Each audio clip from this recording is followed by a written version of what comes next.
কবিতাৰ শিৰোনাম তোমাৰ দুচকুৰ নিমাত চাওঁ। কথা বিকাশ গগৈ, আবৃত্তি ৰাজপ্ৰতিম দাস।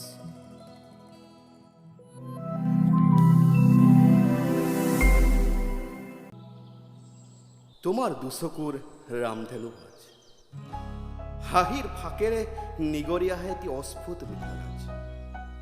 দুহৰীৰ লাহি খোজৰ তালত হোৱা লাহি কঁকালৰ ভাজ।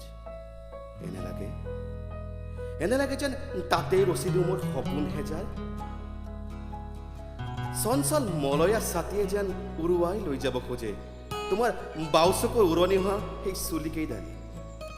আৰু তাৰ সুযোগতে ওলাই আহে এটি লাজুক চাওঁ। মাজে মাজে মিচিকীয়া হাঁহিৰে সৈতে দৃশ্যমান তোমাৰ বেৰিয়ানি গজা দাঁতৰ বিজ্ঞাপন এটি। এই যে মোৰ অশান্ত মনটো উৰণীয়া হৈ উৰি যাব খোজে কোনোবা ৰঙীন দেশলৈ। ঘৰৰ পৰা কলেজ অভিমুখী সেই ঘৰখন খোজাৰ বিপৰীতে ক্লান্ত মনটোলৈ নামি অহা তুমি যেন ফাগুনৰ মৃদু মন।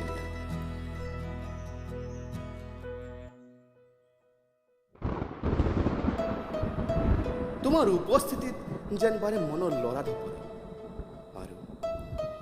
আৰু এই শীতল মস্তিষ্কত এক ৰোমান্টিকতাৰ আখৰা। ঘন হৈ আহে ক্ৰমে হৃদযন্ত্ৰৰ উঠানমা।